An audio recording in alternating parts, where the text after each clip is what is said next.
What's going on, y'all? Welcome back to another episode, y'all. I can't tell you how excited I am for this conversation.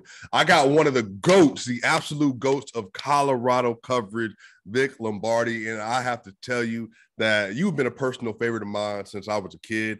Literally, I cannot remember turning on Colorado coverage of the Denver sports teams without you being on television. And there's so many things that you've done so well for so long, but I can't lie to you. You've always had very, very great hair. That's a feature to this day that I'm jealous of because, as you can see, I had to shave it off. But, there's so many things about you that you do so well. So I'd really, really, truly, bottom of my heart, thank you for making time for this. And I can't wait for the conversation. Well, SwipaCam, I'm flattered and honored and humbled, to be honest with you, when I hear people growing up watching me on television and hearing me, because I was in your shoes not long ago myself, man. And, when you grow up in this town and you remember the people that delivered the news to you, it's pretty cool to meet those people later in life. And I got a chance to do that. And it's just, again, flattering and humbling to talk to people that grew up watching, because in this day and age, not as many people watch local news or, just not the same. When I was your age, when I was a kid in the 80s and the 90s, that's all you had, SwipaCam. You just had Channel 2, Channel 4, Channel 7, and Channel 9. That's it in terms of finding sports. ESPN was in its advent. It was just getting going, right? So the only way you could get any account of a sporting event was by watching the local news or reading the local paper. Hell, sports talk radio didn't come about till the mid to late 80s. So it took a while. So thank you. Yeah, absolutely. And, obviously, yourself and Mike Kliss and Woody Page, you all have really laid the foundation for even what the great guys at DNVR, who I know you're very familiar with, the things that they're doing. And even those of us that are just even on YouTube, we've been learning from you and them for a very long time. So like I said, I don't take it lightly. I happen to work in an industry where we pay a lot of homage to the people that have laid the foundation for where we are. And so you are one of those people. You're obviously, still doing everything and you're all over the place all the time. But I really genuinely mean, when you're looking back in the 2000s and remembering the era, even the Carmelo era that we had, you're inseparable from that. So like I said, I appreciate that. So I think the biggest thing too is especially for people that are listening, that are even just curious about your story or even just for themselves, how do you even get involved in covering sports at the level that you do? How did that start for you? Number one, you're from Colorado. Can you kind of just paint us a picture from, when you were just coming up in high school, then when did that first desire for that come from? And then where you went from there? I got a very interesting background because I love to talk about it, first of all. So I appreciate the opportunity to discuss it. And the reason I like to talk about it is because there's a lot of kids running around today that probably think to themselves, well, I can't do that. Well, that's just out of my league. That's a dream. I can't get that far. And I used to think that way. And I'm living proof that you can, if you put your mind to it. I am the son of Italian immigrants. My parents moved to this country in 1966, moved back and forth before they got their citizenship. When I was growing up, I didn't know how to speak English. So I didn't have any idea how to speak the language. And some would say I still don't. I did not speak English until I was maybe first or second grade. And when I went to first grade at Holy Family Grade School, about 2 blocks from my home, we had a teacher there, Sister Rita, who spoke Italian. And she taught me basically every day after school how to speak English. I was taught also by watching television. So I think that's what sort of started, to be honest with you, in a roundabout way, that started my interest in broadcasting, because I had to learn a new language on the fly. And the reason I got into sports, to be totally blunt, my parents have no sports background at all, right? My dad was a sheep herder. My mom, they came from a small village in Italy. They worked several jobs here. I never saw my dad part of my childhood because he was working all the time. But one of the reasons I got into sports is because it was my only connection to the culture. It was the only way I assimilated to the culture. My coaches were my biggest role models. Never forget my first experience as an athlete. I was 6 years old, and I remember we were driving by a football practice in North Denver. These kids are practicing. They're called the Rough Riders. It was the old police athletic league. And my mom said, "What are you looking at?" I go, "I want to go do that." So we stopped the car, and she got me out of the car and she asked the coach if I could play. And it was a 7-year-old team. I was too young, but the coach was cool enough to let me play regardless. Mm-hmm. And on that very day, I fell in love with sports. I fell in love with camaraderie, with the teamwork, with the trash talk, with the competition, everything about it. So when people say, how did you get into this? It was that. It was the fact that this is, sports to me is not real life. Real life's over here. Yeah. All the ups and downs, real life. Sports is fun. Sports is how you escape life. Mm-hmm. And I found that out at an early age. So I did that. And everything from there, man, a lot of particulars to the story. I went to grade school, played all sports, high school at Holy Family, played all sports. When I was in 8th grade, I didn't take my academics very seriously. And I use this story a lot with kids because I thought in 8th grade, like many kids think, oh, I'm going to be a pro athlete. I got this. I played football and I was like, I got this. I don't need school. Well, 8th grade, I still have the report card. I had 3 Fs, a D, and the rest were C's. And I never forget the conversation I had with a coach of mine, a coach who told me, hey, listen, the chances of you actually doing something in sports, they're not optimal. You have to get your academics together. And so that day moving forward after 8th grade, I never took it lightly again. I attacked school like I attacked sports. I turned it into a competition. Mm-hmm. When you're playing hoop, you're playing football, you want to beat your opponent. So I looked at school that way. I said, I'm not going to lose in this class. I'm going to get an A. I'm going to get an A. And that's exactly what I did. And in the next 4 years, I turned things around. I ended up being the valedictorian of my high school. Wow. I never got anything less than an A again, ever.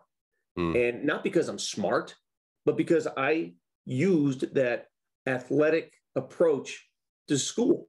I competed like a mother. Yeah. And that allowed me some opportunities after high school that I would not have had. Yeah. Thank God I had that conversation with that coach in 8th grade. Otherwise, who knows what happens? Yeah. Well, that's amazing, Vic. And, first off, congratulations for that. I mean, I definitely know that that is a very strenuous process, especially becoming a valedictorian, a one of one. And so even after that, where did you go to college and how did you even did you start to kind of flesh that out of what covering sports would look like there? Yeah, I always wanted to go to Notre Dame. And why? Because they had a great football team. Yeah. And I was in love with the football team growing up. No other reason than that. Not because I didn't even know how good it was academically. I didn't care. I just wanted to go to Notre Dame. So as a high school senior, I applied and I had good grades. I was valedictorian, but my SAT score was awful. And I think a lot of it stems from my language barriers that I had because I was awful in my English scores, everything. And I didn't have the SATs to get in. So I did not get admitted as a freshman. And I was really upset. And I was like, well, there goes my dream. So I ended up going to CU, which I loved. I loved CU for my freshman year. But in the back of my mind, I said, screw these guys. I'm going to get into that school as a transfer. So I go to CU and I do really well my freshman year. I kick ass in school. I didn't party. I just worked about school. And I reapplied to Notre Dame as a transfer. And I was on this trip in August. I'll never forget it. I played for this basketball team. There was an all Colorado hoops team. I know I don't look the part, but back in the day, I could hoop a little bit. So we played. It was an all Colorado high school team. We went to Hong Kong. We went to China to play. And all my buddies were coming off the flight from there 2 weeks later. And I get a letter. My mom says, you got a letter in the mail. And it was from Notre Dame. And it said, you got in as a transfer. So at that point, I would already committed to join a fraternity at CU and all this. I put that all aside, ended up going to Notre Dame. And it was the best decision of my life because not for the academics, it was a great academic school, but it was the culture and the networking of that school. I met some great people. I saw a national championship game, got good buddies. Rocket Ismail is still a good friend of mine. We had classes together. Tony Rice, that group, and it changed my life. It really was a Lou Holtz era, wasn't it? Yeah. Lou Holtz era. I went, his daughter was in my class. She was in a couple of my communications classes. And while I was there, I said, I want to be a sportscaster. I always wanted to be a sportscaster because when I was a kid growing up, I loved sports. And I turned on the television and I saw Ron Zappolo, Les Shapiro, Tom Green. I saw all those guys. I said, I want to do that. And so when I got to Notre Dame, I went to the radio station and I said, hey, are you guys doing any sports talk here on this? And they go, no, it's just music. And I go, why don't we do sports talk? And they go, well, nobody's done it. So I started the sports talk radio station over there, and we started doing games. And so we would do games that nobody listened to, because at that time we didn't have the internet. Nobody listened to campus radio. It didn't exist. You just sort of recorded your game into a tape recorder. Yeah. So I used to do play-by-play of every Notre Dame football and basketball game. I did it all. And I did a sports talk show once a week, and nobody listened. Didn't matter. I don't care if nobody listened. We got to travel to the games. And so that's where I laid the groundwork to become what I wanted to become.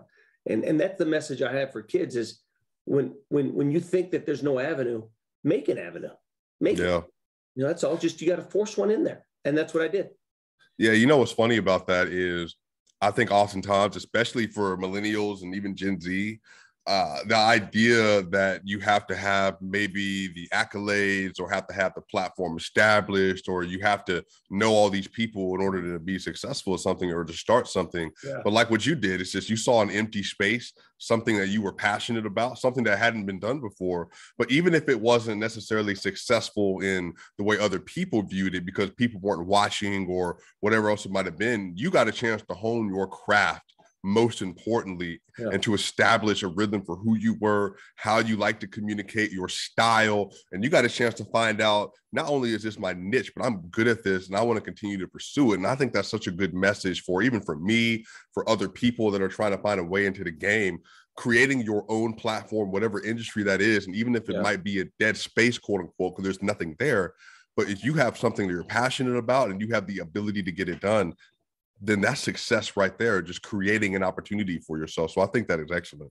Yeah, and I want to get into that whole thing. You know, you said, you know, you knew you were good at it. I never knew I was good at it. The insecurities, you know, with me, my entire life never went away. In fact, I just did it as much as I could, repetitions, because I wanted to be good at it. But I didn't know what good was, right? I only knew my way. I could never be like somebody else because I didn't know how to do that. I'll never forget when I was a senior at Notre Dame, and all my buddies already had jobs, like my roommates, lawyers, accountants, they had jobs. I was the last dude. I didn't have a gig. We were graduating, weeks away from graduation.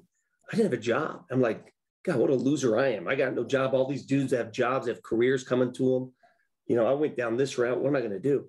I remember sending tapes out, and I sent this tape to a sportscaster from West Lafayette. And I still have the letter. And he sent a letter back and he said, hey, I admire your work. In a roundabout way, here's what he said. I admire your work, but you really don't have the voice for broadcast news. I would think about getting into the written medium. I remember reading that because I had a horrible accent back in the day. People thought I was from the East Coast. It was my Italian coming out, right? I still have a little accent. And so I remember reading that going, how dare you tell me what I can and cannot do, right? So I made it my point that I was going to not overcome it, but make it work. And I use that as a motivational ploy. I just pushed myself. There's different ways. We're all different people, man, different walks of life. And this is America where you shouldn't run from that. Not everybody has to sound the same or look the same. You can come from different backgrounds. And I think I came at the right place at the right time, where I was doing things so differently when I started in this business. My first job was in South Bend, and I would do some crazy stories. I did a story. It's one of my favorite stories of all time, SwipaCam. I was a big playground hoops guy. And so I took a camera, and we went around the city of South Bend, and I picked the 4 best playgrounds to play pickup hoops. And I interviewed guys. And it turned into a big series. You know, I'd go to places where there were drug addicts that showed up in place. I went to places where there were known criminals. I went to places where it was all a bunch of priests one time, you know, priests and seminarians. I went everywhere. And I made a series about how, look at how cultured we are, and this game brings us all together. And it was a really cool look into sports from a different viewpoint. And nobody else had done that, right? So that was sort of my niche. I wanted to do sports differently. And I sort of carried that to every city I worked in. And that's what I want, you know, anybody watching this to understand. If you're different, don't run from that. Embrace that shit. That's real deal. Well, look, that's real deal. So I think another part of this too is that one great thing about you being from Denver is the fact that you got an opportunity with the Nuggets to watch several different eras of Nuggets basketball. You got a chance to watch Dan Issel days. You got a chance to watch David Thompson. You got a chance, obviously, to move in through the Antonio McDyess and, LaFrens and the Nick Van Exel era, Robert Pack, the Nicholas Titiskivis, and then getting the chance to see Melo all the way through. So before we talk about this era that we are in right now, what would you say has been your favorite Nuggets era to cover, to be a part of? They could have been successful, not successful, but what's been your favorite so far? Well, I always think the favorites are first. And for me, my first came before I got into this business. When I was a sophomore in high school, general manager of the Denver Nuggets, Pete Babcock, came to speak at our school for a career day. And me and my buddy said, hey, that's the GM of the Nuggets. We watched Nuggets basketball on Channel 2. We used to get $2 tickets and go to the games. I was a Nuggets fanatic. We played Nerf hoops in the basement. We decided, let's go up to him and see if there's any job we can get with them. So we go up there and talk to Pete Babcock and say, hey, I'd like to introduce myself. And lo and behold, he got us jobs as ball boys. And we're 14, 15 years old. And so we're going to every home game, mopping the floor, getting 2 free tickets to every game, which I sold and made some good money. And the other thing we did while I was there, it's it's funny. I was just talking to an old friend of mine who's a fellow ball boy.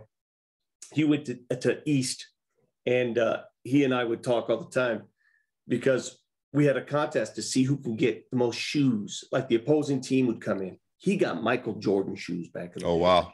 Get Jordans. The best I got Magic shoes, which is still pretty damn good. James. So you get these shoes, you ask them for their shoes, but you couldn't get caught because if you got caught, you get fired, right? You get these shoes, and a lot of people kept them. SwipaCam, I can't tell you. I guess in hindsight, it was stupid. I sold every one I got, and I made some good money selling those shoes, man. You was a hustler. So I did that for 2 years, and during my era as a Nuggets ball boy, I was there during the Doug Moe era. Alex English, who's still one of the most underappreciated players in the NBA in history, the leading scorer of the 80s. If he had played for the Lakers or the Knicks or the Bulls, everybody would know Alex English. It's amazing. He's the only player to lead a decade in scoring not in the Hall of Fame currently. It's ridiculous to me that Alex English isn't regarded as one of the top scorers of all time, period, because he scored in every which way. He's a special player. So that era for me always remains near to my heart because it was my first. And it's where I met a lot of these guys that were my heroes. I work with Bill Henzik now. I used to rebound for Bill Henzik on the practice court, right? So, and it's just crazy to me. It's I have to pinch myself at times because that's where it all started. And, I look at all the different Nuggets generations, and God, they've had some highs and lows, and covering the team was different than working for the team. So I would say the 80s under Doug Moe, that was crazy stuff, crazy memories there. So did you, by the way, this is if you're from Denver, you might know this name, but do you remember Michael Ray Richardson? Oh God, yeah. Michael Ray was a freaking legend. Are you kidding me? Played for the New Jersey Nets for a while. He could score at will. One of the greatest scorers in history. If he didn't have his personal issues, trust me, it'd be a different story. Michael Ray was a baller. Yeah, and people don't realize that if outside of Chauncey Billups, Michael Ray Richardson might have been the best player to come out of the city of Denver. No doubt about it. Again, I don't think he had a long enough career to paint that picture. But you're right. He's up on that list. He is on that list as some of the greatest players of all time. I have, like I said, 80s basketball for me is my sweet spot. I could talk 80s basketball till I'm asleep. It's just some of those guys, they could score. And everybody talks about great scores. In the 80s, you could check dudes, man. It's different defense. You could grab a dude. It was just different. Those guys had to learn how to score. And the three-point line wasn't what it is today. Mike Evans and Michael Adams used to hit 2 or 3 threes a game. And we think, oh my God, 3 points out of control. 2 or 3 threes a game. You won't even sniff at that this day and age. It's a different game today. All right. So I think this is going to be one of the funnest parts of this conversation because I have heard you talk about Nikola Jokic a lot And I also know, and our audience is very aware that he is a very unique player. Again, I grew up with the Tracy McGrady, Allen Iverson, Kobe Bryant, Michael Jordan, even the Carmelo Anthonys as like kind of they were the establishment of the NBA. Like if you wanted to talk about greatness, it looked like that and it sounded like that. And, the braids, the dunking, the three-pointers, the mid-range game, all that. Yeah. Jokic is not any of that. Yeah. For you, where is he in terms of your favorite Nuggets that you've ever watched, and why does his game seem to resonate so differently than maybe anyone we might have ever seen, at least in Nuggets uniform before? I think there's a lot of reasons, and that's a great question. Number one, he came out of nowhere, literally out of nowhere. Nobody knew who the hell he was. When the Nuggets drafted him, there was that Taco Bell commercial. When they left him in Europe to play for a year, nobody had any idea who he was. So he doesn't come from a college background where he had a resume. That's number one. Number two, took a little while for him to really get people's attention. Took a little while for him to embrace the game and become a starter. And then when he did, he took off. Number three, he plays such a unique game, almost awkward game. It's a different game than anybody's ever played. He's not powerful. He's not a jumper. He does things that are just unique and different, and people don't know how to react to that. So I think there are a lot of elements to Joker as to why he gets still overlooked in this day and age. It's a lot like Alex English in the 80s, who was overlooked. He was so damn good. If he played in another market, he'd blow up. If Joker played for the Lakers, are you kidding me? It'd be a different story today. But his game is so different than what we're used to seeing that I think people are having trouble understanding how to view it, what prism to look at it. You mentioned Allen Iverson. So, Allen Iverson has a resume, played at Georgetown. Everybody knew Allen Iverson, an MVP for the Sixers. I've never been starstruck before, but I'll never forget when the Nuggets traded for Iverson. And there was a huge snowstorm outside. And we're at then Pepsi Center, now Bonney. And we're waiting there right by the Nuggets locker room. And Allen Iverson comes in. And he's got his entourage with him. And I'm sitting there going, damn, that's AI. That's AI. And he's a nugget. I've never seen anything like it. He came with a reputation. He came with a little back. Joker is the opposite. He comes from a horse farm in Serbia. So, it's a different tale. Hell of a player, but it took a long time to earn that resume. Yeah. And I think this is really good for people that are either familiar or not familiar with Nuggets culture or even Nuggets history. I think it was 2006 when Allen Iverson first got traded to the Denver Nuggets around that point in time. Exact date. I'm not good with dates.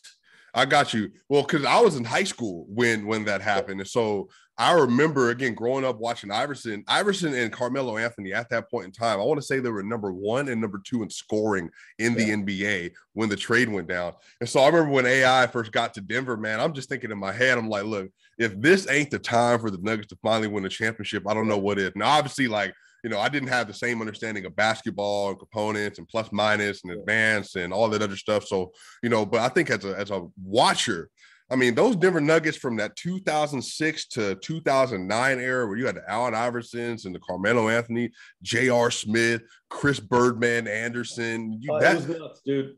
It was nuts. And I could tell you right now, from just a name recognition standpoint, that was as good as it gets. Yeah. I mean, AI, and the reason why it was good is Carmelo established himself here. He was ours, right? AI did it already. He did it in Philly. He got the East Coast down. And he came over here and he carried himself in a certain way. And it was just so much fun to watch. I've never been more excited about a trade in the history of sports in that trade. I agree. Now, it didn't work out the way we had hoped. It didn't work out the way we had hoped. That led to Chauncey and that provided a little more stability. But in terms of name recognition, there are two things that have happened in this. And this wasn't even a trade. Peyton Manning was a free agent. So that's not officially trade. John Elway was a trade, but it was in the draft. AI was just a flat out trade. Let's go get them. Yeah. I thought it was one of the greatest days in Nuggets history in terms of names. We got a freaking I to play for our basketball team. That was awesome. So, and I want to just go a little bit further into this because, again, I think for hearing this from you would be great. in terms of your memory, now you could go Rocky, you could go Avalanche, even though we didn't draft none of them because the team was brought to Colorado. You can go Nuggets. When you think of the greatest drafted Colorado player in your mind, who do you think the greatest drafted Colorado player might be? Boy, that's a great question. You can go a lot of different ways with that. I mean, Chauncey won a finals MVP. So it took him a while to get to the top. And there's another story in perseverance because Chauncey's first stay here in Denver wasn't good, right? And then it took him a while until he got to Minnesota, until he figured out who he was and what his game was all about. Then he goes to Detroit. Chauncey's obviously one. The late pitcher for A. West, who pitched for the Toronto Blue Jays and then Philadelphia, and why his name's escaping me right now is embarrassing. But he was a Cy Young winner multiple times. Arvada West kid. I mean, that kind of stuff. Where do you find that kind of talent here in town? I mean, he's one of the greatest drafted players of all time in this Denver area. So I got to go back and look at that, to be honest with you. That's a great question to ask. In football, there are a lot of great ones, but Hall of Famers, does the state of Colorado ever produce a Hall of Famer in professional football? Boy, in football, I can't remember football. I know we have maybe at the time was the greatest Olympic female swimmer at that point in time for a while. Missy Franklin came through here, obviously. Yeah. We know about Amy and what she did, but in terms of football, I'm not sure a Hall of Famer ever born and raised in Denver, and I could be totally wrong and look like a fool on this podcast, but please somebody let me know if I'm wrong. The way this is, my mind isn't working right now. I just think there's so many, today and age, sports has expanded, specialization of sports has expanded. You know what Colorado's known for that people don't understand? A lot of great female soccer players come from. Absolutely. Our club soccer is very strong in Colorado. And hoopers, female hoopers. Female high school sports is very big in Colorado. I think more successful collegiate players come from the female side than the men's side in Colorado, to be honest with you. Yeah, I mean, you're thinking about Regis High School back in the day when they were putting out numerous athletes every single year. Obviously, Abby Wayner, she scored 60 points in a game out here. I mean, the last great basketball player that I remember coming out of Colorado, was it Sean coming out of East when he went to Wichita State? Was he the kind of last great male hooper? Well, there's a couple right now that are playing for this one team, this private team, that they're going to go big. And there's a couple dudes in this time. Again, the recruiting is blown up because now these schools are sort of some schools are hogging all the great talent. So you're going to see some names that come out of Colorado that we haven't seen before. But I don't disagree with you, bro. I think it was a little different when I was growing up because you just went to the school that was in your neighborhood. Recruiting wasn't as prevalent as it is today. Now you can go to school anywhere. I never had that opportunity. I had to go to school down the road. I went to a private school, but it was right down the road, right? It was 2 blocks away. So it was a different deal.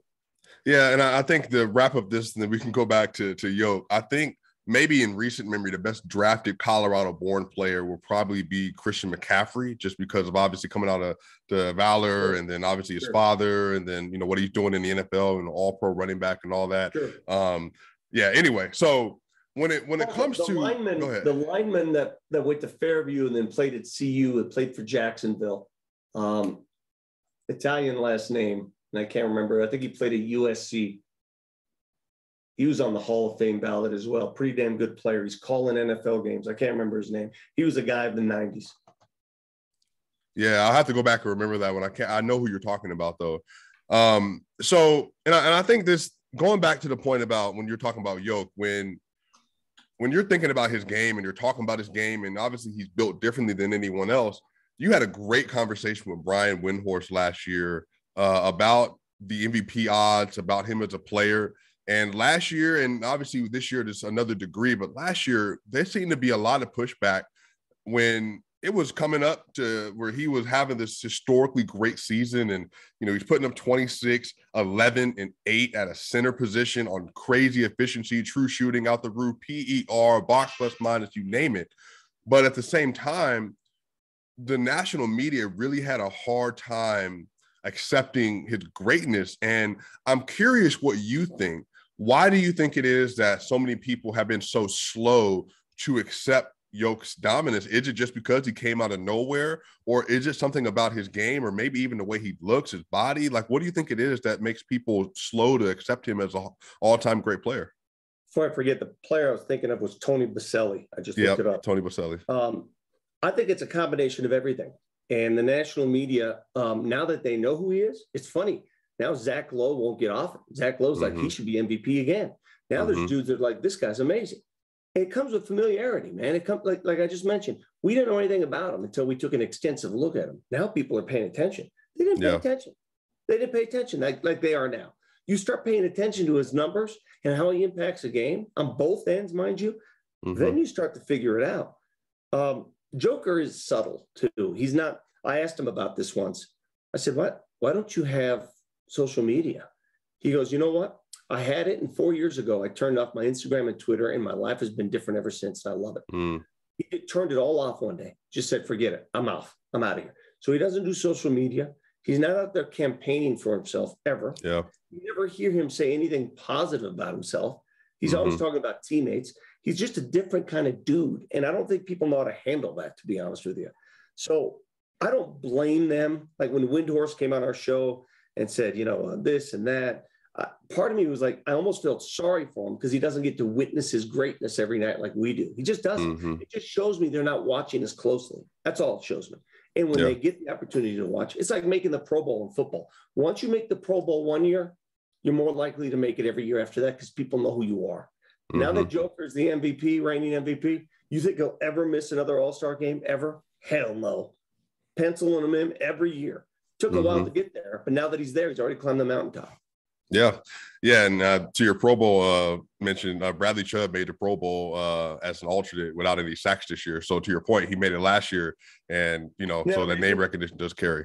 Sure, it does. Yeah, I mean that's part of the deal. I mean, you talk to all the players, man. And that's life. That's not just the NFL or the NBA. That's life, man. Name recognition for some people matters a lot. Yeah. So obviously, the Denver Nuggets are dealing with a tremendous amount of injuries. I can't say that I've ever remembered a team missing two max players to this degree and having the issues they had, and Jamal Murray with the ACL and Michael Porter Jr. with his back. What do you think are realistic expectations based on the timeline that Jamal Murray seems to be coming back at, and his health is looking great? It looks like it could be. I know Michael Malone came out and said, don't expect a February comeback, but Jamal Murray posted a video 2 days ago. He looks pretty good to me. What do you think are realistic expectations for the Denver Nuggets this season based on where they currently are in the standings and where the team is with COVID and because of the injury situation? Well, let me give you my best and worst case scenarios, okay? My best case is something that I think could happen if they don't continue to lose players at this rate. But if they can hover where they are, middle of the pack, Western Conference standings, because they're not catching, let's be honest, they're not going to catch Golden State. They're not going to catch Phoenix, hell, Memphis, the way Memphis is playing. In Utah, it'll be tough to catch those dudes, all right? So in my opinion, that's going to be a tough draw. But if you can hover in that 5, 6, 7 area and just make way because you've got the MVP. And when you got him on the court, you got a chance every night. And then the All-Star break hits. Perhaps Jamal returns soon after that. And then look, I saw MPJ shooting around yesterday, which isn't much, but he's on his feet. He's not like he's in a hospital room on his back after surgery. He's on his feet. You just hope upon hope that you can get those guys back at some point to push for the playoffs. Because I'm going to tell you this. If the Denver Nuggets make the playoffs as a 5, 6, 7 seed, and those guys get a few games under their belt and get going, ain't nobody going to want to play Denver in the first round. Nobody. I guarantee you that. Now, if it looks like it's just too much of a risk, they're not responding well to rehab, they're not recovered fully, it's just not worth it, man. I mean, it's just not worth it. Then you just take your medicine and you do what you can, get to the playoffs and go as far as you can go. But, when they got hurt, it was devastating. It was devastating. The Jamal injury to me, I've seen a lot of bad injuries in my career. When TD went down with that ACL, it was awful to watch. When Danilo Gallinari went down, it was awful to watch. But it hit different when Jamal went down. It hit different because I knew that was a championship team. Yeah. That's a championship team. If they had remained whole, that's a championship. That team can win it all. Mm-hmm. And when he went down, back in my mind, I knew it was over and didn't want to admit it. I didn't want to say it. Certainly, you never want to tell somebody they can't do something, but Jamal, he's down. That hurt. That hurt big. You mentioned, and again, fans that might not have referenced when you said TD, when Terrell Davis went down, this was the year after they won the Super Bowl. And I think Terrell Davis, was he the MVP that previous season? And then it was Brian Greasy interception, and he went to go try to make a tackle, and then he tore his ACL, and that was basically the end of his career. So it was. He was never the same running back again. He's going toward the left sideline. Never forget it. Matt Lepsis, Broncos tackle, inadvertently ran into him, and there he is on the ground. And he was never the same player after that. But guess what? He's still in the Hall of Fame. Yeah. And so, again, that's a little bit of insight into Twitter. On Twitter is known as Nug Life. I'm not sure if you're familiar with that, Vic, at all, but hashtag Nug Life. Yep. Oh, I know. It's painful, dude. I joke around on my radio show all the time. I said, the day that the Nuggets win an NBA title, I'm done. I'm out. You're going to retire. I'm done, bro, because I've seen it all. And at that point, I'll be happy. I can I could pass at that point. Let it go. So that's sort of my goal. How long do I want to work for? I want to work long enough to see the Denver Nuggets win an NBA title. That's always my answer. So if you had to maybe rank your fandom for Denver sports in terms of your personal fandom, would you say that you are more inclined as a Denver Broncos supporter, or has it been Denver Nuggets for over the course of your life and just kind of coming up? That's a tough one because I'm more of a basketball guy. I play, I'm going to go play today after we're done with this. I play basketball. I still play 2 times a week. I grew up playing. My height doesn't indicate that, but I love it. I love the game. I think it's the purest game in the world. So basketball is in my blood. The Nuggets are in my blood. But from a media standpoint, covering the NFL, there's nothing bigger. So the Broncos always produce the biggest moments. I mean, the biggest smiles on my face. I was at the Super Bowl when they finally beat Green Bay. I was there with family members. I was at the following Super Bowl. So those moments I'll never forget those. So I'd say the covering hoops is most invigorating because I know the game and I love the game. Covering football from a professional standpoint is most satisfying because the Broncos have enjoyed so much success. So those 2 sports, I've really gotten into the Avs, and I've always been an Avs fan. Even when they were winning cups and I was working for Channel 4. Now that I get to work some Avalanche games, I love the game. I love the game. And the fans are so damn loyal, so loyal and so passionate about the sport. I really respect it. The greatest month I've ever had as a sports fan in Denver, hands down, was October in 2007 when the Rockies made the run. And I'm not the biggest baseball fan. I love baseball, but I'm not the biggest. It's probably number 4 on my list there. That month was as special as I remember. I've never seen anything like it. It's like somebody hit a switch and transformed the entire city. We became a baseball city. Hell, my kids started playing baseball after that run. We went to a game together. It was like, oh my God, that was the most magical run I can ever remember in Denver sports. Yeah, I want to say October, they won 22 straight games from it was 21 of 22 or 22 of 23, one of those numbers. Yeah, and it was through the end of the regular season into the playoffs all the way up to the World Series. Almost. It was a joke, dude. They didn't lose. It's like you win every game and be like, yeah, they're going to win. Yeah, dub. They just didn't lose. It was crazy. Never seen anything like it. Yeah.